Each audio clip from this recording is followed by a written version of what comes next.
श्रीमा श्री अरविंद यही श्री अरविंद पाठचक्र रे ऑनलाइन माध्यम रे योगदान करिथिबा भाई अपा मान को नमस्कार।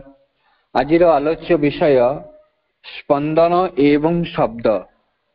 स्पंदन एवं शब्द प्रसंग रे आलोचना करियो निमंते बरगड़र चित्त भाई चित्तरंजन साहू को मु अनुरोध करुछि। चित्त भाई तांकर वक्तव्य प्रदान करंतु। परम करुणामयी दिव्य जननी श्रीमा एवं परम प्रभु श्री अरविंद श्रीपाद पद्म अशेष प्रणति। ऑनलाइन श्री अरविंद पाठचक्र आज दिव्य संध्यार उपस्थित समस्त मातृप्रेमी अपा भाई को सादर सप्रेम नमस्कार तथा समस्त को पुनर्बार अभिनंदन एवं स्वागत।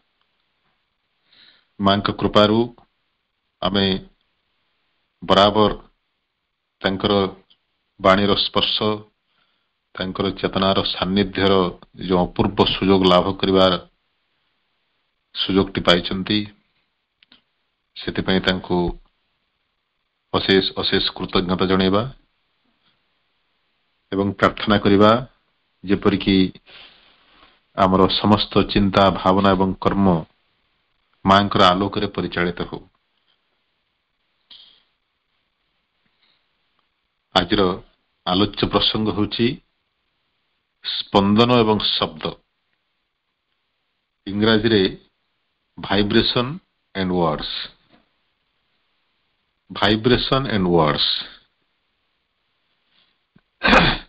गोटे होची सूक्ष्म गोटे शक्ति आ गोटे होची तार स्थूल बाह्य रूप। उभयटा ही शक्ति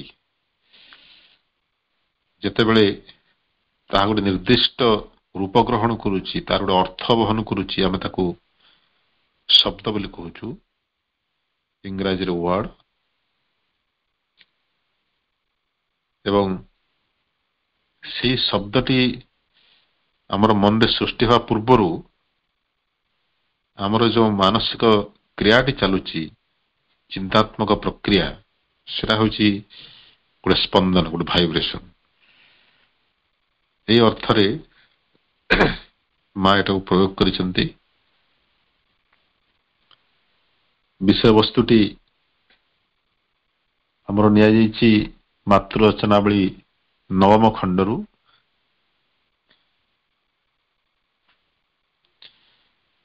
5 मार्च 1958 मार्च 5 तारिख 1958 रे साधक मान सहित कथोपकथन रे मां ए कथाटी कहितले जे प्रकृत रे से स्पंदन व वाइब्रेशन टा किपरि सबठु महत्वपूर्ण। शब्द तुलना रे बहुगुण रे महत्वपूर्ण होची शब्द पश्चात रे थिबा स्पंदन व वाइब्रेशन। यदि यथार्थ वाइब्रेशन न थाए ताले शब्दर कौनसी मूल्य न थाए। सेटा आवश्यकीय उद्देश्य साधन करि पारे नाही, निरर्थक ही जाए। एवं यदि यथार्थ स्पंदन रही थाए ताहले जहा शब्द प्रयोग करा गले एपरिकी आदो शब्द प्रयोग करा न जाई मध्य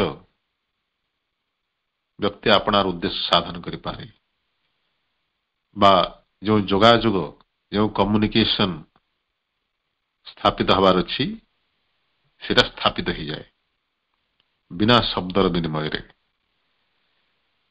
सेई वाइब्रेशन बा स्पंदन टी उपरे ए आलोचना रे कथोपकथन रे मां गुरुत्व दैछंती एवं ताको बहुत सुंदर भाव रे विभिन्न दिगरु उदाहरण देकरी बुझाइछंती। आमे संक्षेप रे आलोचना करिबा।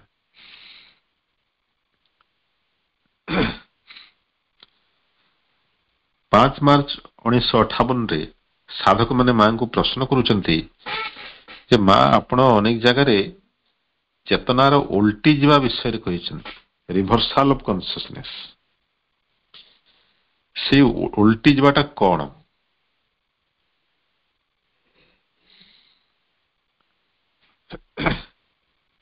आमे कि प्रकार उल्टी जवा को बुझिबा चेतनार उल्टी जवा माने आमे कोन करिबा हमर चेतना केमती उल्टी जबो मां सेठी हसिगिरी कहउचंती जे एई चेतनार उल्टी जवाटा एटा गुटे कहिबार धारा गुटे कहिबार ढंग किंतु तुमे ताकू ठीक भाव बुझी पार दरकार आमे यदि केवल आक्षरिक अर्थटा को बुझिबा अधिकांश समय रे आमे जो शब्द गुड़ी को शुणु तार से मर्मटी को न जाई बा ता पश्चात थिबा से भाइब्रेशन को अनुभव करने चेष्टा न करी बा ता सहित एकात्म होगा चेष्टा न करी आमे केवल तार बाह्य मानसिक अर्थटी को बुझी थाउ मां से विषय सतर्क कर दउचंदी साधक मानकु एवं कहउचंदी चेतनार उल्टी जो अर्थ नुहे जे मुंड तळ गोड़ ऊपर करके चलिबो मां कौतुकिया ढंग रे कहउचंदी एटा आदौ सेमति नुहे एटा गोटे प्रतीकात्मक आख्यान प्रतीकात्मक उपस्थापना ताको आमे ठीक भाव रे बुझिबार अछि बोली मां कहउचंदी एवं मां कहउचंदी जे श्री अरविंद ना क्षमा करिवे साधक माने पुणी कहउचंदी जे श्री अरविंद मध्य ए चेतनार उल्टन संपर्क रे को जगह रे कहिचंदी एवं प्रकृत रे श्री अरविंद सेटा कहिचंदी तांकर जोग समन्वय ग्रंथ रे एवं दिव्य जीवन ग्रंथ रे मध्य एवं दिव्य जीवन रो से प्रसंगटी जो प्रसंग रे श्री अरविंद ए चेतनार उल्टी जीवा संपर्क रे कहितले से पैराग्राफ टी मध्य एटी कोट करा हेची तार संक्षिप्त सारांश मु एटी उपस्थापन करूची जे श्री अरविंद कहितले जे जेते बेले चेतनार विकास धारा रे गोटे संधिक्षण उपस्थित हेची माने चेतनार जो नॉर्मल वर्किंग जो साधारण कार्यधारा ता जेते बेले परिवर्तित हबार समय पहुंचुची कारण सृष्टिर नियम होची विवर्तन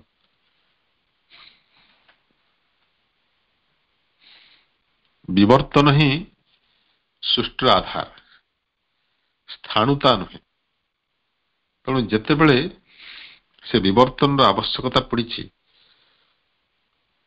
जड़ चेतना रे जेते बेले प्राणर स्फुरण आवश्यकता हेची सेते बेले जड़ चेतना रे गुटे एभली गुटे क्रियात्मकता संगठित हेची तार जड़ कोष गुड़िकर आस्पृहार फलस्वरूप जे सेमाने तांकर क्रियात्मकतार पूरापूरी अलगा किछि गुटे आचरण करुछंती उदाहरण स्वरूप जड़ चेतनार स्वाभाविक क्रिया हला स्थिरता जड़ता बा गतिहीनता केवल संगतिपूर्ण भाव रे परस्पर सहित बांधी होकर रहिबा गोटे पत्थरर अणु परमाणु परस्पर सहित बांधी होकर रही थांती एवं अनंत काल धरी से भली रहिबारे सेमाने आनंद पाउथांती भगवान ता माध्यम रे आनंद पाउचंती एटा तांकर क्रियात्मकता किंतु भगवान देखिले तांको आउ टिके अधिक उच्च स्तर आनंद दरकार से उच्च स्तर आनंदटा कोन ना गतिर आनंद क्रियात्मकतार आनंद स्थाणुतार आनंद नुहे स्थिरतार आनंद नुहे गतिशीलतार आनंद जते भगवान नबाको चाहिए से अणु परमाणु माने एभली भाव रे कंपिले स्पंदित हेले ईश्वन को भितरे देखादला गोटे गतिशीलता जोटा हला प्राण अर्थात विश्व प्राणरू से माने शक्ति ग्रहण कले एवं निज भितर ताको प्रवाहित कले प्राणर गुण हला गति तेणु तांकर पूर्वरु जो କ୍ରିୟାତ୍ମକତା ଥିଲା, ସ୍ଥିରତାର କ୍ରିୟାତ୍ମକତା, ସେଟା ବର୍ତ୍ତମାନ ପରିଣତ ହୋଇଗଲା ଗତିର କ୍ରିୟାତ୍ମକତାରେ। ପୁଣି କେବଳ ସେତିକି ନୁହେଁ, ନିର୍ଜୀବରୁ ସଜୀବ ଜୀବନର ସଞ୍ଚାର ଏବଂ ଜୀବନର ଲକ୍ଷଣ ହେଲା ବୃଦ୍ଧି ଏବଂ ପ୍ରଗତି, ଗ୍ରୋଥ ଆଣ୍ଡ ଡେଭଲପମେଣ୍ଟ। ଏସବୁ ଗୁଣ ଗୁଡ଼ିକ ଆଗରୁ ସେ ଜଡ଼ ଚେତନାରେ ନଥିଲା। ପ୍ରାଣ ଯେତେବେଳେ ତା ଭିତରେ ପ୍ରକାଶିତ ହେଲା ବା ପ୍ରବାହିତ ହେଲା, ସେତେବେଳେ ତାର ଏଇ ଗୁଣ ଗୁଡ଼ିକ ଦେଖାଗଲା। ତେଣୁ ପ୍ରାଣର ଗୁଣ ଜଡ଼ର ଗୁଣ ତୁଳନାରେ ସମ୍ପୂର୍ଣ୍ଣ ଅଲଗା।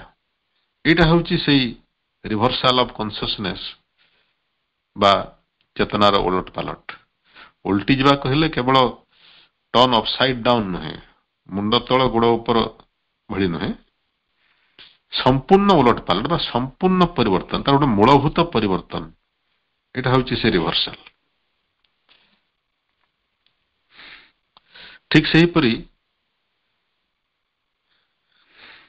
ଯେତେବେଳେ ପ୍ରାଣକୋଷ ଗୁଡ଼ିକ ଦେଖିଲେ ଯେ ସେମାନଙ୍କର ଯେଉଁ ସୀମିତତା ରହିଛି, ଯଥା ପ୍ରାଣକୋଷ ଗୁଡ଼ିକ ନିର୍ଦ୍ଦିଷ୍ଟ ସମୟ ସୀମା ଭିତରେ ବାନ୍ଧି ହେଉଛନ୍ତି, କାଳକ୍ରମେ ସେମାନଙ୍କର କ୍ଷୟ ହେଉଛି, ବିଲୟ ହେଉଛି ଏବଂ ସେମାନେ ଯନ୍ତ୍ରବତ୍ କ୍ରିୟା କରୁଛନ୍ତି। ତାଙ୍କ ଭିତରେ ଗୋଟେ ବିଭାଜନକାରୀ ଶକ୍ତି ନାହିଁ, ପୃଥକକାରୀ ଶକ୍ତି ନାହିଁ, ଭଲ ମନ୍ଦ ବିଚାର କରିବାର ଶକ୍ତି ନାହିଁ। କେବଳ ଗୋଟେ ପ୍ରବୃତ୍ତି ପରିଚାଳିତ ହେଇକରି ଜୀବମାନେ କ୍ରିୟା କରୁଛନ୍ତି। କଣ କଲେ ସେମାନେ ସୀମିତତାରୁ ମୁକ୍ତ ହେବେ? କଣ କଲେ ସେମାନେ ପ୍ରକୃତିର ଅଧୀନତାରୁ ମୁକ୍ତ ହେବେ? କଣ କଲେ ସେମାନଙ୍କର ସତ୍ତାକୁ ସେମାନେ ଟିକେ ଅଧିକ ଦୀର୍ଘସ୍ଥାୟୀ କରିପାରିବେ? ଏଇ ଆସ୍ପୃହାର ଉତ୍ତର ସ୍ୱରୂପ ବିଶ୍ୱମନର ତରଙ୍ଗ ତାଙ୍କ ଭିତରେ ପ୍ରକାଶିତ ହେଲା ବା ପ୍ରବାହିତ ହେଲା। ତାଦ୍ୱାରା ତାଙ୍କ ଭିତରେ ଜାଗ୍ରତ ହେଲା ମନକୋଷ। ତେଣୁ ଦେହ, ପ୍ରାଣ, ମନ ଏ ତିନିଟିର ଆଧାରରେ, ତିନିଟିର ସମ୍ମିଳନରେ ମଣିଷ ସୃଷ୍ଟି ହେଲା। ମନୋମୟ ଜୀବର ଲକ୍ଷଣ କଣ? ସେ ଚିନ୍ତା କରି କରି କାର୍ଯ୍ୟ କରିବ, ଯାହାକି ଆଗରୁ ନଥିଲା। ସେମାନେ ପ୍ରବୃତ୍ତି ଦ୍ୱାରା କିମ୍ବା ପ୍ରକୃତି ଦ୍ୱାରା ପରିଚାଳିତ ହେଇକରି କାର୍ଯ୍ୟ କରୁଥିଲେ ଜୀବଗଣ, ଏବେ ବି କରୁଛନ୍ତି। ଯେଉଁମାନେ ଇତର ପ୍ରାଣୀମାନେ, ସେମାନେ କଣ କରୁଛନ୍ତି, କାହିଁକି କରୁଛନ୍ତି, ତାର କିଛି ସେମାନେ ଜାଣନ୍ତି ନାହିଁ ବା ଜାଣିବା ପାଇଁ ଚେଷ୍ଟା କରିବା ଭଳି ତାଙ୍କର ସାମର୍ଥ୍ୟ ବି ନାହିଁ। କିନ୍ତୁ ମଣିଷ ଭାବି ଚିନ୍ତିକରି କାର୍ଯ୍ୟ କରେ। ତେଣୁ ଏଇ ଯୋଉ ଗୋଟେ ସମ୍ପୂର୍ଣ୍ଣ ନୂତନ ପ୍ରକାରର କ୍ରିୟାତ୍ମକତା, ଏଇଟା ହେଲା ଚେତନାର ଓଲଟନ ବା ରିଭର୍ସାଲ। ସେହିପରି ବର୍ତ୍ତମାନର ବିବର୍ତ୍ତନ ଘଡ଼ିରେ ସେମିତି ଗୋଟେ ସଙ୍କଟ ଅବସ୍ଥା ଆସିଛି ଯେ ମଣିଷ ଦେଖୁଛି ଯେ ତାର ମନ ତାକୁ ବେଶୀ ଦୂର ସାହାଯ୍ୟ କରିପାରୁନାହିଁ, ଠିକ ନିଷ୍ପତ୍ତି ନେଇପାରୁନାହିଁ, ଭଲ ମନ୍ଦ ବିଚାର କରିବାର ଯଥାର୍ଥ ଜ୍ଞାନ ତାର ନାହିଁ, ନିଜର ଭାବକୁ ଯଥାର୍ଥ ଭାଷାରେ ବ୍ୟକ୍ତ କରିବାର ସାମର୍ଥ୍ୟ ତାର ନାହିଁ ଏବଂ ଉଚ୍ଚତର ଚେତନାକୁ ନେଇଗଲା ଭଳି ସାମର୍ଥ୍ୟ ମନର ନାହିଁ। ଉଚ୍ଚତର ଚେତନା ବିଷୟରେ କଳ୍ପନା କରିବାର ସାମର୍ଥ୍ୟ ମଧ୍ୟ ତାର ନାହିଁ। ତେଣୁ ସେ ଏଭଳି ଗୋଟେ ଚେତନାର ଆବଶ୍ୟକତା ଅନୁଭବ କରୁଛି ଯାହାର ଥିବ ସତ୍ୟ ଜ୍ଞାନ। ତାର ନିଷ୍ପତ୍ତି ହେବ ଅଭ୍ରାନ୍ତ, କାରଣ ସେ ସିଧାସଳଖ ସତ୍ ଚେତନାରୁ ପ୍ରେରଣା ଗ୍ରହଣ କରିବ। ସେଇ ଆସ୍ପୃହାର ଉତ୍ତର ସ୍ୱରୂପ ମଣିଷ ଭିତରେ ବିକଶିତ ହେଲା ଚୈତ୍ୟ ସତ୍ତା ଏବଂ ସେଟା ଅଧିକରୁ ଅଧିକ ବିକଶିତ ହେବାର ଲାଗିଛି। ମଣିଷ ଯେତେ ଅଧିକ ଆସ୍ପୃହା କରିବ, ତାର ଚୈତ୍ୟ ସତ୍ତା ସେତେ ଅଧିକ ବିକଶିତ ହେବ ଏବଂ ସମୟ ଆସିବ ଯେତେବେଳେ ସେ ମନ ଦ୍ୱାରା ପରିଚାଳିତ ନ ହେଇକରି, ମନ ଦ୍ୱାରା ସଂକଳ୍ପ ନ କରିକରି ଚୈତ୍ୟ ସଂକଳ୍ପରେ କାର୍ଯ୍ୟ କରିବ। ତେଣୁ ଏଇ ସନ୍ଧିକ୍ଷଣ, ଏଇ ଚେତନାର ଯେଉଁ ସଙ୍କଟ, ଯେଉଁ କ୍ରାଇସିସ୍ ଅଫ କନସିୟସନେସ୍, ଏଇ ଅବସ୍ଥା ଦେଇକରି ବର୍ତ୍ତମାନ ମଣିଷ ଯାତ୍ରା କରୁଛି। ଯେତେବେଳେ ସେଇ ଚୈତ୍ୟ ଦ୍ୱାରା ଆମେ ପରିଚାଳିତ ହେବା, ସେଟା ହେବ ଆଉ ଗୋଟେ ଆମର ରିଭର୍ସାଲ, ଚେତନାର ଓଲଟନ।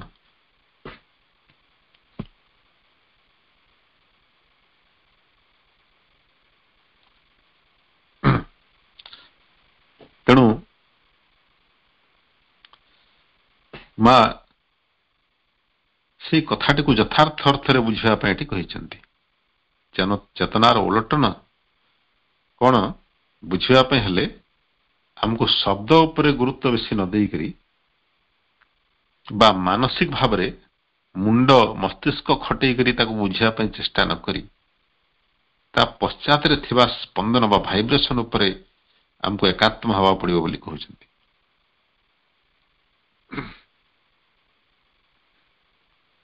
ଏବଂ ଆଉ ଗୋଟେ ଉଦାହରଣ ଦଉଛନ୍ତି, ଏଇ ଚେତନାର ଓଲଟ ପାଲଟଟା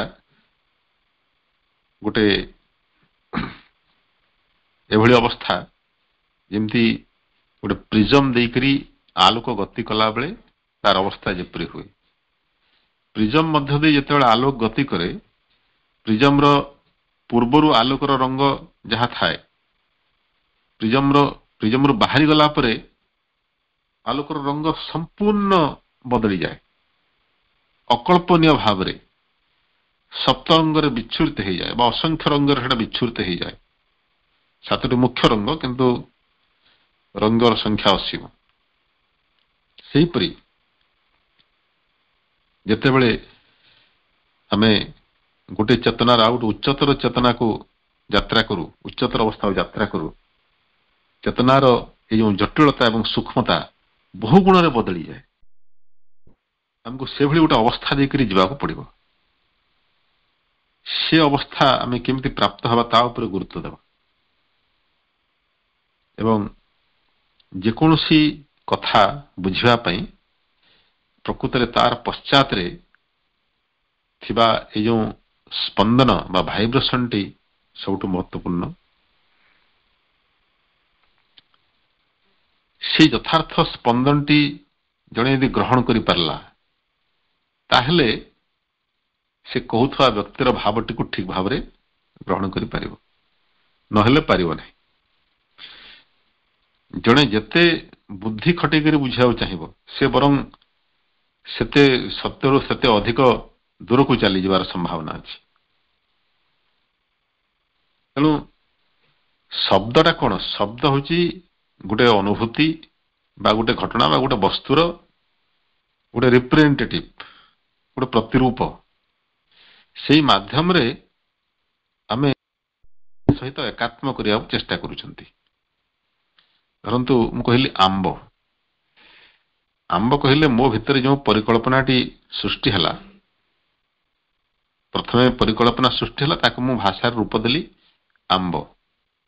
ଯୋଉମାନେ ସେଟା ଶୁଣୁଛନ୍ତି ସେମାନେ ଯଦି ସେ ଆମ୍ବ କଣ ଆଗରୁ ଦେଖିଥିବେ ବା ଖାଇଥିବେ, ଜାଣିଥିବେ, ତାହେଲେ ମୁଁ କହିବାର ଅର୍ଥ ବୁଝିପାରିବେ। ଯଦି ଆଦୌ ଜାଣିନଥିବେ କିଛି, ତାହେଲେ ସେ ବିଷୟରେ ସେମାନେ କିଛି ବୁଝିବାର ପ୍ରଶ୍ନ ଉଠୁନାହିଁ। ତେଣୁ ଶୁଣିବା ଲୋକର ସାମର୍ଥ୍ୟ ତାର ଗ୍ରହଣଶୀଳତା ଉପରେ ନିର୍ଭର କରୁଛି ଯେ କହିବା ଲୋକର ଭାବକୁ ସେ କେତେ ଗ୍ରହଣ କରିପାରିବ। ଯଦି ସେଭଳି ଅନୁଭୂତି ସେମାନଙ୍କର ନାହିଁ ଆଗରୁ, ଆମ୍ବ ମିଠା ଲାଗେ, ଆମ୍ବ ହତ ଜଣେ ଦେଖିଥିବ, କିନ୍ତୁ ଯଦି ଖାଇ ନଥିବ, ସେ ଆମ୍ବର ମିଠାକୁ ଯେତେ ବୁଝେଇଲେ ମଧ୍ୟ ସେ ସେଟା ବୁଝିପାରିବ ନାହିଁ, କାରଣ ସେ ଅନୁଭୂତି ସହିତ ସେ ଏକ ହେଇପାରିବ ନାହିଁ। ଏଇଟା ସାଧାରଣ କଥା ହେଲା। କିନ୍ତୁ ଯେଉଁ ବିଷୟ ଗୁଡ଼ିକ ପ୍ରକୃତରେ ସୂକ୍ଷ୍ମ ଚେତନା ସମ୍ପନ୍ନ ବା ମାନସିକ ବା ପ୍ରାଣିକ ବୋଧ ଉପରେ ନିର୍ଭରଶୀଳ, ସେଗୁଡ଼ିକ ଶବ୍ଦ ମାଧ୍ୟମରେ ପ୍ରାୟତଃ ବୁଝାଯାଇ ପାରେ ନା।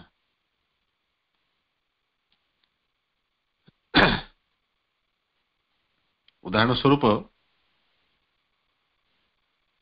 କ୍ଲାସରେ ଶିକ୍ଷକ ଗଣିତ ପଢ଼ାଉଛନ୍ତି। ଗଣିତର ସୂକ୍ଷ୍ମ ସୂତ୍ର ବା ବିଜ୍ଞାନର ସୂକ୍ଷ୍ମ ସୂତ୍ର ନିୟମ ଗୁଡ଼ିକ ସେ ସୁନ୍ଦର ଭାବରେ କଳାପଟାରେ ଲେଖିକରି ବୁଝାଇ ଦେଉଛନ୍ତି। ପିଲାମାନଙ୍କ ପ୍ରତି ଗଭୀର ଶ୍ରଦ୍ଧା ତାଙ୍କର ରହିଛି, ସମସ୍ତେ ଯେମିତି ବୁଝିପାରନ୍ତୁ ସେ ଭାବରେ ସେ ଆପ୍ରାଣ ଚେଷ୍ଟା କରୁଛନ୍ତି ବିଷୟବସ୍ତୁଟିକୁ ଆହୁରି ସରଳରୁ ଅଧିକ ସରଳ କରି ଛାତ୍ରମାନଙ୍କର ଅବଗତି ନିମନ୍ତେ ସେ ବୁଝାଇବା ପାଇଁ ଚେଷ୍ଟା କରୁଛନ୍ତି। କିନ୍ତୁ କିଛି ପିଲା ତାକୁ ଗ୍ରହଣ କରିପାରୁଛନ୍ତି, ବୁଝିପାରୁଛନ୍ତି, କିଛି ପିଲା ବୁଝିପାରୁନାହାନ୍ତି। ପୁଣି କିଛି ପିଲା ଆଦୌ ବୁଝିପାରୁନଥିବା ସ୍ଥଳେ କିଛି ପିଲା ଆଂଶିକ ଭାବରେ ବୁଝୁଛନ୍ତି। ଏହାର କାରଣ କଣ? ଶିକ୍ଷକ ତ ସମସ୍ତଙ୍କୁ ଏକାଥରକେ ପଢ଼ଉଛନ୍ତି, ସମସ୍ତଙ୍କ ପ୍ରତି ସମାନ ତାଙ୍କର ଆଚରଣ, କିନ୍ତୁ ଗ୍ରହଣଶୀଳତାର ପାର୍ଥକ୍ୟକୁ ନେଇ ସମସ୍ତେ ସେଥିରୁ କମ ବେଶୀ ଗ୍ରହଣ କରୁଛନ୍ତି। ତେଣୁ ଏଇଠି ଶବ୍ଦ ଗୁରୁତ୍ୱପୂର୍ଣ୍ଣ ନୁହେଁ। କେଉଁ ଶବ୍ଦ ଶିକ୍ଷକ ମୁହଁରେ ପ୍ରୟୋଗ କରୁଛନ୍ତି ବା କଳାପଟାରେ ଲେଖୁଛନ୍ତି, ତାର ପଶ୍ଚାତରେ ଯେଉଁ ଭାବ ତରଙ୍ଗଟି ରହିଛି, ସେ ଭାଇବ୍ରେସନଟି ରହିଛି, ସେ କହିବା ପୂର୍ବରୁ ବା ଲେଖିବା ପୂର୍ବରୁ ସମ୍ପୂର୍ଣ୍ଣ ବିଷୟଟି ତାଙ୍କର ଚେତନାରେ ସୂକ୍ଷ୍ମ ତରଙ୍ଗ ଆକାରରେ ସୃଷ୍ଟି ହେଇଯାଉଛି। ଗୋଟେ ମୁହୂର୍ତ୍ତରେ ତାକୁ ଲେଖିବା ପାଇଁ ଅଧଘଣ୍ଟା ଲାଗିପାରେ ବା କହିବା ପାଇଁ ଘଣ୍ଟା ଲାଗିପାରେ, କିନ୍ତୁ ଯେଉଁ ମୁହୂର୍ତ୍ତରେ ସେ ଭାବ ତରଙ୍ଗଟି ତାଙ୍କର ଚେତନାରେ ସଂଘଟିତ ହେଇଗଲା, ସେଟା ପ୍ରବାହିତ ହେଲା ତାଙ୍କର ଚତୁର୍ଦିଗରେ ଏବଂ ଗ୍ରହଣଶୀଳ ସତ୍ତା ମାନେ ତାଙ୍କର ଗ୍ରହଣଶୀଳତାର ଅନୁପାତରେ ତାକୁ ଗ୍ରହଣ କଲେ। ଯିଏ ଯେତେ ଗ୍ରହଣଶୀଳ ହେଇପାରିଲା ସେ ସେତେ ଅଧିକ ଗ୍ରହଣ କଲା। ଯିଏ ସମ୍ପୂର୍ଣ୍ଣ ଏକାତ୍ମ ହେଇଯିବ ଶିକ୍ଷକଙ୍କର ଚେତନା ସହିତ, ସେ ତାକୁ ସମ୍ପୂର୍ଣ୍ଣ ଭାବରେ ଗ୍ରହଣ କରିଦେବ। ଯିଏ ଯେତିକି ଅନୁପାତରେ ଏକାତ୍ମ ହବ ସେ ସେତିକି ଅନୁପାତରେ ଗ୍ରହଣ କରିବ। ଯିଏ ଅତି କଠୋର ଥିବ, ଅଗ୍ରହଣଶୀଳ ଥିବ, ରୁଢ ବା ରୁକ୍ଷ ଥିବ, ସେ ଆଦୌ ଏକାତ୍ମ ହେଇପାରିବ ନାହିଁ, ସେ ଆଦୌ ଗ୍ରହଣ କରିପାରିବ ନାହିଁ। ଏଥିରେ ଗୋଟେ ମୁଖ୍ୟ ଫ୍ୟାକ୍ଟର ହେଉଛି ଆଗ୍ରହ ଏବଂ ମନୋଯୋଗ। ମା କହିଛନ୍ତି, ତମେ ଯାହା ସହିତ କଥା ହଉଥିବ, ଯାହାକୁ କହୁଥିବ କିଛି, ସେ ଯଦି ଆଗ୍ରହୀ ନଥାଏ ବା ତୁମ କଥାରେ ସେ ତାର ଯଦି ମନୋଯୋଗ ନଥାଏ, ମନୋଯୋଗ ସହକାରେ ତୁମ କଥା ଯଦି ଶୁଣୁ ନଥାଏ, ତାହେଲେ ତମେ ଘଣ୍ଟା ଘଣ୍ଟା କଥାବାର୍ତ୍ତା ହେଲେ ମଧ୍ୟ ତୁମ ଭିତରେ କିଛି ବି ଯୋଗାଯୋଗ ସମ୍ଭବ ହେବ ନାହିଁ। କାରଣ ତୁମ ସହିତ ସେ ଯୋଡି ହେଇପାରିବ ନାହିଁ। ତମର ଯେଉଁ ଭାବ ତରଙ୍ଗ ସହିତ ସେ ଯୋଡି ହେଲେ ସିନା ତମେ ଯାହା କହୁଛ ଗ୍ରହଣ କରିପାରିବ। ତେଣୁ ଭାବ ତରଙ୍ଗ ସହିତ, ଭାଇବ୍ରେସନ ସହିତ ଯୋଡି ହେବା ପାଇଁ କହିବା ଲୋକ ପକ୍ଷରୁ ଯେମିତି ଆନ୍ତରିକତା ଦରକାର, ଶୁଣିବା ଲୋକ ପକ୍ଷରେ ମଧ୍ୟ ସେଭଳି ଗୋଟେ ଗ୍ରହଣଶୀଳ ମନୋଭାବ, ଗୋଟେ ଆଗ୍ରହ, ନିଜେ କିଛି ଶିଖିବାର ଯେଉଁ ଆସ୍ପୃହା, ଏଭଳି ଅବସ୍ଥା ଦରକାର, ଯୋଉଟାକୁ ଆମେ କହୁ ଗ୍ରହଣଶୀଳ ଅବସ୍ଥା। ତାର ଅଭାବରେ ଜଣେ କିଛି ବି ଗ୍ରହଣ କରିପାରିବ ନାହିଁ। ତେବେ ଏ କ୍ଷେତ୍ରରେ ମା ଆମକୁ ସମସ୍ତଙ୍କୁ ପ୍ରକୃତରେ ବହୁତ ମୂଲ୍ୟବାନ ଉପଦେଶଟିଏ ଦେଉଛନ୍ତି। ଯିଏ କିଛି କହିବାକୁ ଚାହୁଁଛନ୍ତି ବା ଶିଖେଇବାକୁ ଚାହୁଁଛନ୍ତି, ତାଙ୍କର କର୍ତ୍ତବ୍ୟ ପ୍ରଥମେ କଣ? ମା କହୁଛନ୍ତି, ତୁମେ ପ୍ରଥମେ ତମର ଯାହା କହିବାର ଅଛି ବା ଯାହା ଉପସ୍ଥାପନ କରିବାର ଅଛି, ସେ ସମ୍ପର୍କରେ ତୁମର ଟିକିନିଖି ସମ୍ୟକ ଜ୍ଞାନ ରହିଥିବା ଦରକାର। ସମ୍ୟକ ଜ୍ଞାନ ମାନେ ଟିକିନିଖି ସମ୍ପୂର୍ଣ୍ଣ ଜ୍ଞାନ, total and clear understanding of what you want to speak, what you want to convey। କଣ ତୁମେ ବୁଝେଇବାକୁ ଚାହୁଁଛ, କଣ ତୁମେ ଚାହୁଁଛ ଯେ ତୁମଠାରୁ ଅନ୍ୟ ଆଧାରକୁ ସେଟା ସଞ୍ଚରିତ ହଉ ବୋଲି, ଯାହା ସଞ୍ଚରିତ ହଉ ବୋଲି ଚାହୁଁଛ ସେ ବିଷୟରେ ତମର ସମ୍ପୂର୍ଣ୍ଣ ସ୍ପଷ୍ଟ ଧାରଣା ରହିଥିବା ଦରକାର। ଏବଂ ଯେତେବେଳେ ସେ ଧାରଣାଟା ସୃଷ୍ଟି ହେଇଯାଏ, ପ୍ରକୃତରେ ସେଇ ମୁହୂର୍ତ୍ତରୁ ହିଁ ସେ ଭାଇବ୍ରେସନଟା କାମ କରିବାକୁ ଆରମ୍ଭ କରେ। ଶବ୍ଦ ଗୋଟେ ବାହ୍ୟ ଉପଚାର ମାତ୍ର। ସେତେବେଳେ ହିଁ ସେ ଭାଇବ୍ରେସନଟା ନିଜ ଭିତରୁ ବାହାରି ଅନ୍ୟ ଚେତନା ଭିତରକୁ ପ୍ରବେଶ କରେ। ଆମର ତେଣୁ ସେ ଭାଇବ୍ରେସନଟା ସେଇ ବକ୍ତା ବା କଥକର ଚେତନାରେ ଯେତେ ପ୍ରିସାଇଜ ହେଇଥିବ, ଯେତେ ସୁସ୍ପଷ୍ଟ ହେଇଥିବ, ସେଇଭଳି ସୁସ୍ପଷ୍ଟତାର ସହିତ ସେଟା ଅନ୍ୟ ଚେତନାକୁ ପ୍ରବେଶ କରିବ।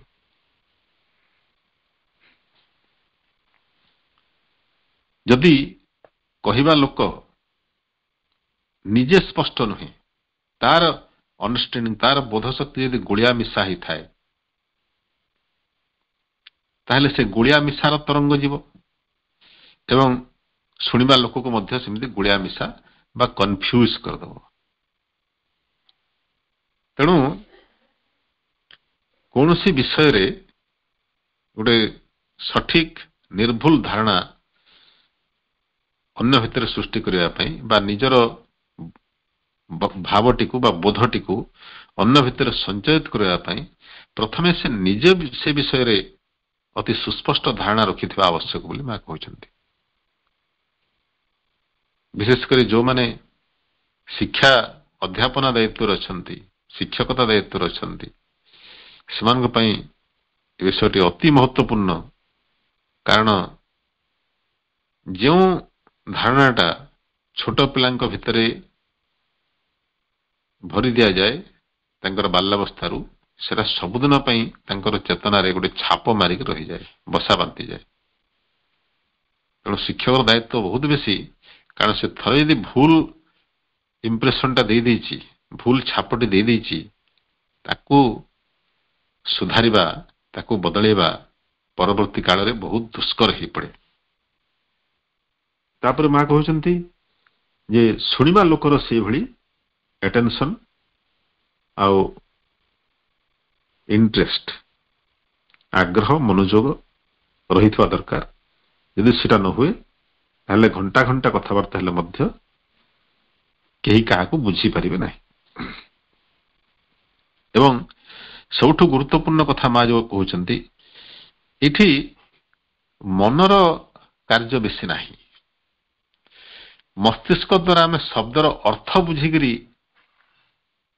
ବିଷୟଟିକୁ ବୁଝିବା ପାଇଁ ଚେଷ୍ଟା କଲେ ସେଟା ଉପର ଠାଉରିଆ ଜ୍ଞାନ ହେବ। ଆମେ ଏହାର ଉଦାହରଣ ମଧ୍ୟ ବହୁତ ପରିମାଣରେ ଆମର ଶିକ୍ଷା ବ୍ୟବସ୍ଥାରେ ଦେଖୁ। ଆମର ଶିକ୍ଷା ବ୍ୟବସ୍ଥାରେ ଅଧିକାଂଶ ପିଲା ପ୍ରକୃତ ବିଷୟବସ୍ତୁଟିକୁ ଏଭଳି ମାନସିକ ଭାବରେ ବୁଝିଥାନ୍ତି, କିନ୍ତୁ ତାର ଅସଲ ମର୍ମ, ତାର ଯେଉଁ ରିଏଲ ଭାଇବ୍ରେସନ, ପ୍ରକୃତ ସ୍ପନ୍ଦନ ସହିତ ଏକାତ୍ମ ହୋଇନଥାନ୍ତି। ସେଥିପାଇଁ ସେମାନେ ପରୀକ୍ଷାରେ ଉତ୍ତର ଲେଖିକରି, ନିର୍ଭୁଲ ଭାବରେ ଉତ୍ତର ଲେଖିକରି ଭଲ ମାର୍କ ପାଇଯାନ୍ତି, ଭଲ ସାର୍ଟିଫିକେଟ ପାଇଯାନ୍ତି, ଭଲ ଡିଗ୍ରୀଟେ ପାଇଯାନ୍ତି ସତ, କିନ୍ତୁ ସେଇ ବିଦ୍ୟା ପରବର୍ତ୍ତୀ କାଳରେ ଜୀବନରେ ଯେତେବେଳେ ପ୍ରୟୋଗ କରିବାର ସମୟ ଆସେ ସେଟା ସେମାନେ କରିପାରନ୍ତି ନାହିଁ। କାରଣ ପ୍ରକୃତ ଜ୍ଞାନ ସେମାନେ ଲାଭ କରି ହିଁ ନଥାନ୍ତି। ତେଣୁ ବହୁତ ବଡ଼ ବିଡ଼ମ୍ବନା ଶିକ୍ଷା ବ୍ୟବସ୍ଥାର ଯେ ଯଥାର୍ଥ ଶିକ୍ଷାଦାନ ଏବଂ ଶିକ୍ଷା ଗ୍ରହଣ ହେଇପାରୁନାହିଁ।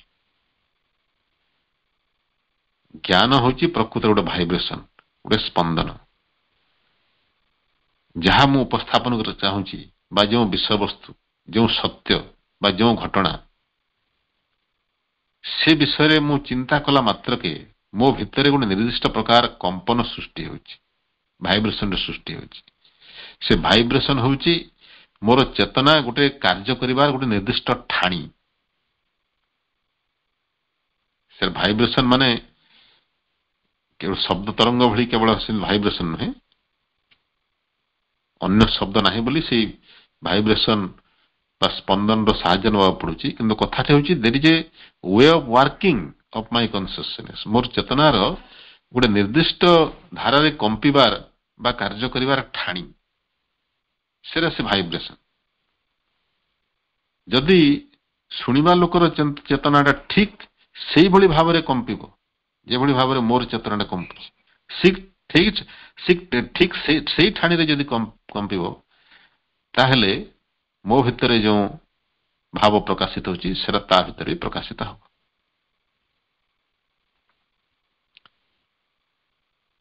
ଏବଂ ଏଇଟା ହିଁ ଜ୍ଞାନ ବିତରଣ ବା ଏକ୍ସଚେଞ୍ଜ ଅଫ ନଲେଜ ର ରାଇଟ୍ ୱେ, ଏଟା ହିଁ ଯଥାର୍ଥ ଉପାୟ। ଏବଂ ଯୁଗେ ଯୁଗେ ଯେତେ ବି ଜ୍ଞାନ ଏଭଳି ଟ୍ରାନ୍ସମିଟେଡ ହେଇଛି, ଆମକୁ ପୂର୍ବ ପିଢ଼ିରୁ ଉତ୍ତର ପିଢ଼ିକୁ ପ୍ରାପ୍ତ ହେଇଛି, ଏଇଭଳି ଭାବରେ ପ୍ରାପ୍ତ ହେଇଛି, ଅନ୍ୟ କୌଣସି ଭାବରେ ନୁହେଁ। ବହି ପଢିକରି ଆଦୌ ହଉନାହିଁ। ବହି ପଢିବା ଆମେ କହିପାରିବା ବହି ପଢିକି ଜ୍ଞାନ ଲାଭ ହେଲା, କିନ୍ତୁ ବହି ପଢିକରି କଣ ହେଲା? ବହି ପଢିବା ଦ୍ୱାରା ମୋର ଚେତନାଟା ସେଇ ଭାବରେ କମ୍ପିବାକୁ ଆରମ୍ଭ କଲା ଯେଉଁ ଭାବରେ ସେ ବହି ଲେଖିବା ଲୋକର ଚେତନାଟା କମ୍ପିଥିଲା। ଯଦି ସେଟା ହେଇଥାଏ ତାହେଲେ ମୁଁ ଠିକ ବୁଝିଛି ସେ କଣ ଲେଖିଛନ୍ତି ବହିରେ, ନହେଲେ ସେ ହୁଏତ ଅଲଗା ଅର୍ଥରେ ଲେଖିଥିବେ, ମୁଁ ଅଲଗା ଅର୍ଥରେ ବୁଝୁଥିବି। ଆଜିକାଲି ଯେମିତି ସାହିତ୍ୟ, ପାଶ୍ଚାତ୍ୟ ସାହିତ୍ୟ ତତ୍ତ୍ୱବିଦ ମାନେ କହିଲେଣି ଯେ ଗୋଟେ ସାହିତ୍ୟ କୃତି, ଗୋଟେ କବିତା ବା କୌଣସି ବିଶେଷ କରି କବିତା, କାରଣ କବିତାର ଅର୍ଥ ଅପରିସୀମ, କବିତାର ଅର୍ଥ ଅସୀମ ବୋଲି ସେମାନେ କହୁଛନ୍ତି। ସେ ଲେଖକ କେଉଁ ଅର୍ଥରେ ସେଟା ଲେଖିଛନ୍ତି ସେଥିରେ କିଛି ଯାଏ ଆସେ ନାହିଁ। ଶ୍ରୋତା ଯେଉଁ ଭାବରେ ତାକୁ ଗ୍ରହଣ କଲା ସେଇଟା ତା ପାଇଁ ଉପଯୁକ୍ତ ଅର୍ଥ। ତେଣୁ ଶବ୍ଦର ଅର୍ଥ ବା କବିତାର ଅର୍ଥ କେବେ ସରିଯାଏ ନାହିଁ, ଶେଷ ହୁଏ ନାହିଁ, ସେଟା ଅସୀମ ପର୍ଯ୍ୟନ୍ତ ବିସ୍ତୃତ ହେଇଥାଏ। ଏବଂ ସେଥିରେ ଲେଖକୀୟ ଭାବ ବା ସେ ଯେଉଁ କମ୍ପନ, ତାର କୌଣସି ମହତ୍ଵ ନାହିଁ ବୋଲି ସେମାନେ କହୁଛନ୍ତି। କିନ୍ତୁ ଆମେ ଯଦି ଯୋଗଗତ ଦୃଷ୍ଟିର କଥା ଚିନ୍ତା କରିବା, ଆମେ ଧରନ୍ତୁ ମା ଶିବାନନ୍ଦଙ୍କର ବହି ପାଠ କରୁଛେ, ତାଙ୍କର ବାଣୀ ପଢୁଛେ, ଆମେ ସେଇ ଆଧୁନିକ ସାହିତ୍ୟ ତତ୍ତ୍ୱବିଦ ମାନଙ୍କର ଧାରା ଅନୁସାରେ ଯଦି ନିଜ ଇଚ୍ଛାର ଅର୍ଥ ବାହାର କରିବା ଏବଂ ସେଇଟାକୁ ସର୍ବଶେଷ ବୋଲି ଜ୍ଞାନ କରିବା, ତାହେଲେ ହଜାର ଲୋକ ହଜାର ଅର୍ଥ ବାହାର କରିବେ ଏବଂ ନିଜ ନିଜ ଧାରାରେ କାର୍ଯ୍ୟ କରିବେ। ଏଇଟା ଠିକ ହବ କି? ବରଂ ସେ ଯାହା ଲେଖିଥାନ୍ତୁ, ଆମେ ଯଦି ଯେଉଁ ଉଦ୍ଦେଶ୍ୟରେ ମା ବା ପରମପ୍ରଭୁ ସେ କଥାଟି କହିଛନ୍ତି, ସେ ଉଦ୍ଦେଶ୍ୟଟିକୁ ଯଦି ବୁଝିପାରିବା, ତାର ମର୍ମଟିକୁ ବୁଝିପାରିବା, ତାଙ୍କର ସେ ଭାବ ତରଙ୍ଗ ସହିତ ଯଦି ଏକାତ୍ମ ହେଇପାରିବା, ତାହେଲେ ସେ କଣ ଶିଖେଇବାକୁ ଚାହୁଁଛନ୍ତି ଆମେ ଶିଖିପାରିବା। କିନ୍ତୁ ଶବ୍ଦ ଗୁଡ଼ିକୁ ଯଦି ଆମେ ମସ୍ତିଷ୍କ ଖଟେଇ କରି ବୁଝିବା, ତାର ଡିକ୍ସନାରୀ ମିନିଂ ବାହାର କରିକି ଅର୍ଥ ବୁଝିବା ପାଇଁ ଚେଷ୍ଟା କରିବା, ତାହେଲେ କୁଆଡେ କୁଆଡେ ବାଟବଣା ହେଇଯିବା ତାର କିଛି ଠିକ ଠିକଣା ନାହିଁ। ମା ସେ ବିଷୟରେ ସବୁବେଳେ ସାଧକ ମାନଙ୍କୁ ସାବଧାନ କରିଥାନ୍ତି। ତେଣୁ ମାତୃରଚନାବଳୀ ମାନଙ୍କରେ ବି ଲେଖା ହେଇଛି, କଥା ଚିରନ୍ତନରୁ ଲେଖା ହେଇଛି ଯେ ମୋ କଥାକୁ କଦାପି ଗୋଟେ ଧରାବନ୍ଧା ନିୟମ ବା ଗୋଟେ ଶିକ୍ଷା ଉପଦେଶ ବୋଲି ଗ୍ରହଣ କରିବ ନାହିଁ। ଏ ପ୍ରତ୍ୟେକ କଥା, ପ୍ରତ୍ୟେକ ବାଣୀ ମୁଁ ନିର୍ଦ୍ଦିଷ୍ଟ ପରିସ୍ଥିତିରେ, ନିର୍ଦ୍ଦିଷ୍ଟ ବ୍ୟକ୍ତିର ଆବଶ୍ୟକତାକୁ ଲକ୍ଷ୍ୟ ରଖିକରି ମୁଁ ସେଟା କହିଥାଏ ଏବଂ ସେଇ ପରିସ୍ଥିତି, ସେଇ ଆବଶ୍ୟକତା, ସେଇ କଣ୍ଟେକ୍ସଟରୁ ତାକୁ ଅଲଗା କରିଦେଲେ ସେ ଶବ୍ଦର ଅର୍ଥ ପ୍ରକୃତରେ ନଷ୍ଟ ହେଇଯାଇଥାଏ ବା ବିକୃତ ହେଇଯାଇଥାଏ। ତେଣୁ କେଉଁ ପ୍ରସଙ୍ଗରେ, କେଉଁ କଣ୍ଟେକ୍ସଟରେ, କେଉଁ ମର୍ମରେ ମା କଥାଟି କହିଛନ୍ତି, ଆମେ ତା ସହିତ ଏକାତ୍ମ ହେବା ପାଇଁ ସବୁବେଳେ ଚେଷ୍ଟା କରିବା।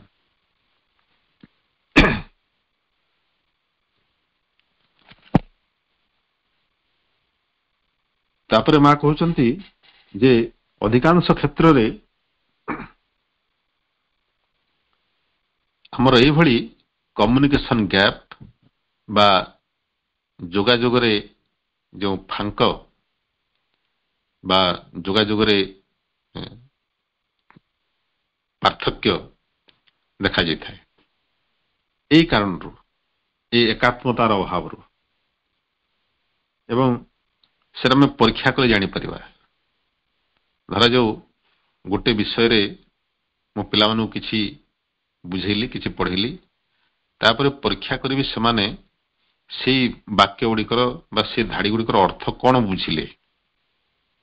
ମା କହୁଛନ୍ତି ଦେଖିବ କେତେ ବିଚିତ୍ର ପ୍ରକାର ଉତ୍ତର ମିଳିବ।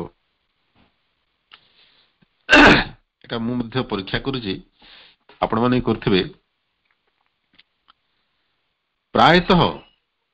ପ୍ରାୟତଃ ପିଲାମାନେ ଛୋଟ ବଡ଼ ସମସ୍ତେ ବରଂ ଛୋଟ ପିଲାମାନେ ଟିକେ ଅପେକ୍ଷାକୃତ ଅଧିକ ଗ୍ରହଣଶୀଳ ଥାନ୍ତି, କିନ୍ତୁ ବୟସ ବଢିବା ସଙ୍ଗେ ସଙ୍ଗେ ତାଙ୍କର ମନ ଏତେ ଅଗ୍ରହଣଶୀଳ ହେଇଯାଏ, ଏତେ ରିଜିଡ୍ ହେଇଯାଏ, ଯେମିତି ହାଣ୍ଡି ଶୁଖିଗଲା ପରେ ତାକୁ ସଳଖି ହୁଏ ନାହିଁ, ସେଭଳି ଅବସ୍ଥା ତାଙ୍କର ଆସିଯାଇଥାଏ। ବହୁତ ଦୟା ଲାଗେ, ମୁଁ ଲକ୍ଷ୍ୟ କରିଛି। ବହୁତ ଭଲ ଭାବରେ ବୁଝିବାକୁ ଚେଷ୍ଟା କଲା ପରେ ମଧ୍ୟ ଯେତେବେଳେ ମୁଁ ତାଙ୍କୁ କିଛି ଲେଖିବାକୁ କୁହେ ତା ବିଷୟରେ କଣ ବୁଝିଲେ ବୋଲି, ଭୟଙ୍କର ଉତ୍ତର ସବୁ ପାଇଥାଏ। ମା ତାକୁ ସୁନ୍ଦର ଉଦାହରଣ ଦେଇକି କହୁଛନ୍ତି, ହ୍ୱାଟ ଡିଷ୍ଟର୍ଟିଂ ମିରର୍ସ ଦେ ଆର୍। ସେମାନେ ଯେମିତି ଡିଷ୍ଟର୍ଟିଂ ମିରର କହିଲେ ଆମେ ବିଭିନ୍ନ ମ୍ୟୁଜିୟମ ବା ଯାଦୁଘର ମାନଙ୍କରେ ବା ଯେଉଁ ସାଇନ୍ସ ସେଣ୍ଟର ମାନଙ୍କରେ ଆମେ ଦେଖିଥିବା କେତେ ଜାଗାରେ ଗୋଟେ ଉତ୍ତଳ ଦର୍ପଣ ଥାଏ, ଗୋଟେ ଅବତଳ ଦର୍ପଣ ଥାଏ, ତାପରେ ବିଭିନ୍ନ ପ୍ରକାର ଅବତଳ, ସେଟା ବିଭିନ୍ନ ପ୍ରକାର ଉତ୍ତଳ। ତା ସାମ୍ନା ଆମେ ଠିଆ ହେଲେ ଆମର ରୂପଟି ବହୁତ ବିକୃତ ଦେଖାଯାଏ, ଅତି ଲମ୍ବା ହେଇଯାଇଥିବ କିମ୍ବା ଅତି ଚଉଡା ହେଇଯାଇଥିବ, ଅତି ଛୋଟ ହେଇଯାଇଥିବ। ଡିଷ୍ଟର୍ଟିଂ ମିରର୍ସ। ଠିକ ସେହିପରି ଆମେ ଯେଉଁମାନଙ୍କୁ କିଛି ବାର୍ତ୍ତା ପ୍ରେରଣ କରୁ, ସେମାନେ ଯେଉଁ ଗ୍ରହଣ କରନ୍ତି ସେମାନେ ଗୋଟେ ଗୋଟେ ଡିଷ୍ଟର୍ଟିଂ ମିରର। ଗୁଣା ଅଧିକ ସମସ୍ତେ ଡିଷ୍ଟର୍ଟିଂ। ଗ୍ରହଣଶୀଳତାର ଅନୁପାତରେ ଯେ ଯେତେ କମ ଗ୍ରହଣଶୀଳ ସେ ସେତେ ଅଧିକ ଡିଷ୍ଟର୍ଟିଂ।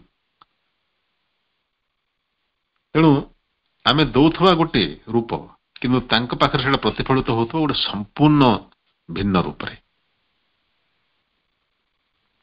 ତେଣୁ ଏହା ଦ୍ୱାରା କମ୍ୟୁନିକେସନଟା ହେଇପାରେ ନାହିଁ। ତେଣୁ ଯିଏ କିଛି ଶିଖେଇବାକୁ ଚାହୁଁଛନ୍ତି ତାଙ୍କ ପକ୍ଷରେ ପ୍ରଥମ କର୍ତ୍ତବ୍ୟ, he should know how to think clearly। ମା କହୁଛନ୍ତି we should learn how to think clearly and not a verbal thought which depends on words but a thought which can dispense with words। ଏ ବାକ୍ୟଟି ବହୁତ ଗୁରୁତ୍ୱପୂର୍ଣ୍ଣ। ଆମେ କେବଳ ଗୋଟେ ଶବ୍ଦ ମାଧ୍ୟମରେ ଗୋଟେ ଚିନ୍ତା କରିବା ସେମିତି ନୁହେଁ, ବରଂ ଚିନ୍ତା ଏତେ ସ୍ପଷ୍ଟ ହବ ଯେ ସେଥିରେ ଶବ୍ଦର ଆବଶ୍ୟକତା ରହିବ ନାହିଁ। ବିନା ଶବ୍ଦରେ ସେ ଯେମିତି ତାର ଭାବଟିକୁ ଟ୍ରାନ୍ସମିଟ କରିବା ପାଇଁ ସମର୍ଥ ହେଇଥିବ, ସେତେ ସୁସ୍ପଷ୍ଟତାର ସହିତ, ସେତେ ଶକ୍ତିଶାଳୀ ସେ ଭାଇବ୍ରେସନ ହେଇଥିବା ଦରକାର। which can be understood in itself without words। ଯାହାକି ବିନା ଶବ୍ଦରେ ଶୁଣିବା ଲୋକ ଦ୍ୱାରା ଗୃହୀତ ହେଇଯିବ। ମାନେ କିଛି ନ କହିକରି ମଧ୍ୟ ଆମ ପାଖରେ ଥିବା ଲୋକ ମୁଁ କଣ କହିବାକୁ ଚାହୁଁଛି ସେ ବୁଝିପାରିବ। which corresponds to a fact, the fact of a state of consciousness or a fact of knowledge। ଆମର ସେଇ ଭାବ ତରଙ୍ଗଟା ପ୍ରକୃତରେ ସେ ଘଟଣା ସହିତ ଜଡ଼ିତ, ଯାହା ଘଟଣା ମୋ ଭିତରେ ଘଟୁଛି, ମୋର ଚେତନାର ଯେଉଁ ନିର୍ଦ୍ଦିଷ୍ଟ ଠାଣିରେ କମ୍ପିବାର ଘଟଣା, ସେଟା ହେଉଛି ଚେତନାର ଗୋଟେ ଅବସ୍ଥା। ଏବଂ ସେଇ ଚେତନାର କମ୍ପନ ଯଦି ମୋର ଚେତନା ଗୋଟେ ନିର୍ଦ୍ଦିଷ୍ଟ ଶୈଳୀରେ କମ୍ପିଲା, ମୋ ପାଖରେ ଥିବା ଲୋକ ଯଦି ସେ ଗ୍ରହଣଶୀଳ ହେଇଥାଏ, ତାର ଚେତନା ମଧ୍ୟ ସେଇଭଳି ଶୈଳୀରେ କମ୍ପିବାକୁ ଆରମ୍ଭ କରିବ। ଏବଂ ସେଇଟା ହେଉଛି ଜ୍ଞାନ ଦାନ ବା ଜ୍ଞାନ ଗ୍ରହଣର ଏକମାତ୍ର ମାର୍ଗ ବା ଯଥାର୍ଥ ମାର୍ଗ। ଯେତେ ସବୁ ଜ୍ଞାନ ବିତରଣ ହେଇଛି ପୂର୍ବରୁ ଏବଂ ଆଜି ପର୍ଯ୍ୟନ୍ତ ଏଇ ଧାରାରେ ହିଁ ହେଇଛି।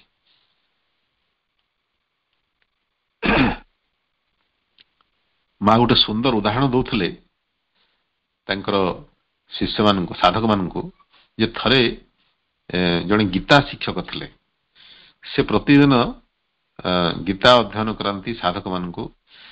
ତାଙ୍କର ଗୀତାର ଅର୍ଥ ବୁଝେଇବାର କୌଶଳଟି ବହୁତ ବିଚିତ୍ର ଏବଂ ଇଣ୍ଟରେଷ୍ଟିଂ, ଏଟା ଆଗ୍ରହ ଦୀପକ ବୋଲି ମା କହିଛନ୍ତି।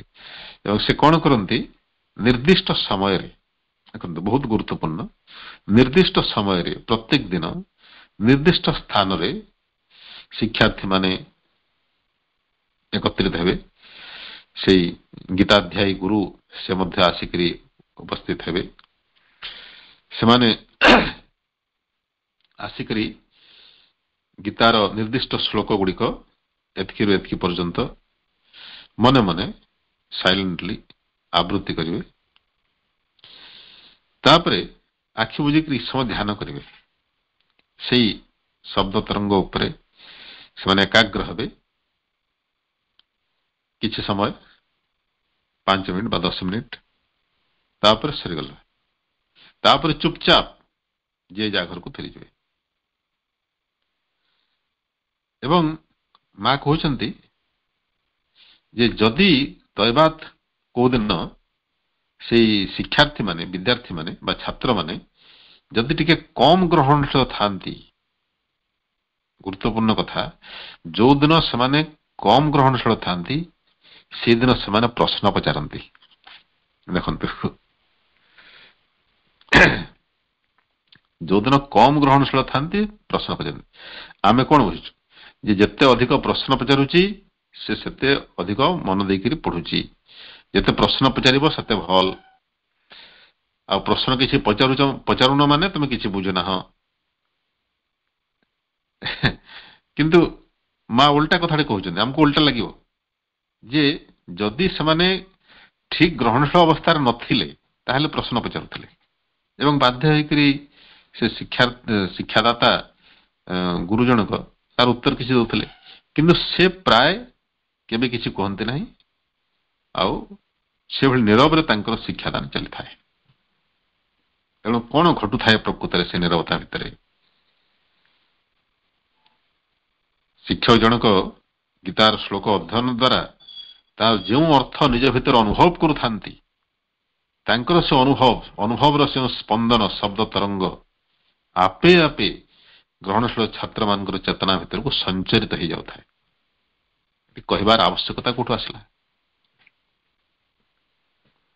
ତେଣୁ ଏଇଟା ହଉଛି ଯଥାର୍ଥ ଶିକ୍ଷାର ମର୍ମ। ପ୍ରକୃତରେ ଯେ ଗ୍ରହଣଶୀଳ ଥିବ ତାକୁ ପ୍ରଶ୍ନ ପଚାରିବାକୁ ପଡିବ ନାହିଁ। କାରଣ ପ୍ରଶ୍ନ ସବୁବେଳେ ଗୋଟେ ମାନସିକ ସଂରଚନାର ଜନ୍ମ ହୋଇଥାଏ, ମସ୍ତିଷ୍କର କାର୍ଯ୍ୟ ହୋଇଥାଏ। ମସ୍ତିଷ୍କର ସେ ସାମର୍ଥ୍ୟ ନାହିଁ ଏକାତ୍ମ ଅନୁଭବ କରିବା। ପ୍ରକୃତରେ ଏକାତ୍ମର ଅନୁଭବ ଆମକୁ କରେଇଥାଏ ଆମର ହୃଦୟ। ହୃଦୟ ଦ୍ୱାରା ଆମେ ଏକାତ୍ମ ହଉ। ତେଣୁ ହୃଦୟ ଯାହାର ଯେତେ ଅଧିକ ଶୁଦ୍ଧ ଏବଂ ବିକଶିତ, ସେ ସହଜରେ ଅନ୍ୟ ଚେତନା ସହିତ ଏକାତ୍ମ ହେଇପାରେ ଏବଂ ତାର ଯେଉଁ ସ୍ପନ୍ଦନଟିକୁ, ତାର ଭାଇବ୍ରେସନଟିକୁ ସେ ସହଜରେ ଗ୍ରହଣ କରିପାରେ। କିନ୍ତୁ ବୁଦ୍ଧି ବା ଯେଉଁ ମାନସିକ ସାମର୍ଥ୍ୟ ମସ୍ତିଷ୍କ ସହିତ ଯଦି ଜଣେ ବୁଝିବାକୁ ଚେଷ୍ଟା କରେ, ତାହେଲେ ସେ ଗୋଟେ ଭିନ୍ନ କମ୍ପନ ସହିତ ଯୋଡି ହେଇଯାଏ, ଯାହାକି ମୂଳ କମ୍ପନ ସହିତ କିଛି ଯୋଗାଯୋଗ ନଥାଏ। ତେଣୁ ମା କହୁଛନ୍ତି ଦି ଭାର୍ବାଲ ଫର୍ମ ଇଜ ଅଲୱେଜ ସେକେଣ୍ଡାରୀ। ଶବ୍ଦର ରୂପ ଦେବାଟା ସବୁବେଳେ ଗୌଣ କାର୍ଯ୍ୟ ହେଇଥାଏ, ମୁଖ୍ୟ ନୁହେଁ। ମୁଖ୍ୟ ହେଉଛି ତାକୁ ସୁସ୍ପଷ୍ଟ ଭାବରେ ନିଜ ଚେତନାରେ ନିଜେ ବୁଝିବା। ତାପରେ କହୁଛନ୍ତି ଇଟ୍ is a kind of covering. ଏଇଟା ଗୋଟେ ପ୍ରକାର ଆବରଣ ଏବଂ ଗୋଟେ ଅସ୍ପଷ୍ଟ ଆବରଣ। ତେଣୁ ଯଥାର୍ଥ କଳାଟି ହେଲା ସେଇ ସ୍ପନ୍ଦନଟିକୁ ସ୍ପଷ୍ଟ ଭାବରେ ନିଜ ଚେତନାରେ ବିକଶିତ କରିବା ଏବଂ ଗଭୀର ଆନ୍ତରିକତାର ସହିତ, ପ୍ରେମର ସହିତ ତାକୁ ନିଜ ଚତୁଃପାର୍ଶ୍ୱରେ ସଞ୍ଚରଣ କରିବା। ଯଦି ଶିକ୍ଷାଦାତା ଗୁରୁ ସେତେ ପ୍ରେମମୟ ହେଇଥିବେ, ତାଙ୍କର ଯଦି ଶିଷ୍ୟଙ୍କ ପ୍ରତି ଏତେ ଆନ୍ତରିକତା ଥିବ, ଆପଣାର ଭାବ ଥିବ, ଅନ୍ତରଙ୍ଗତା ଥିବ, ତାହେଲେ ସ୍ୱାଭାବିକ ଭାବରେ ତାଙ୍କର ଜ୍ଞାନ ଶିଷ୍ୟଙ୍କ ଭିତରକୁ ସଞ୍ଚରିତ ହେଇଯିବ। ଠିକ ସେଇଭଳି ଘଟଣା ଘଟିଥିଲା ଯେତେବେଳେ ଚିକାଗୋ ସହରରେ ସ୍ୱାମୀ ବିବେକାନନ୍ଦ ଆମେରିକା ବାସୀଙ୍କୁ ବକ୍ତବ୍ୟ ପ୍ରଦାନ କରିଥିଲେ। ସେ କେବଳ ସମ୍ବୋଧନ କରିଛନ୍ତି, କେବଳ 5 ମିନିଟ୍ ପର୍ଯ୍ୟନ୍ତ କରତାଳି ହେଲା। କଣ ଥିଲା ସେ ଶବ୍ଦରେ? Sisters and brothers of America. ହେ ମୋର ଆମେରିକାର ଭଉଣୀ ଏବଂ ଭାଇ। କଣ ଏଭଳି ଶବ୍ଦ ଆଗରୁ କେହି କହିନଥିଲେ? କିନ୍ତୁ ଶବ୍ଦର ପଶ୍ଚାତରେ ଯାହା ଥିଲା ତାଙ୍କର ଚେତନା, ଯେଉଁ ଭାବ,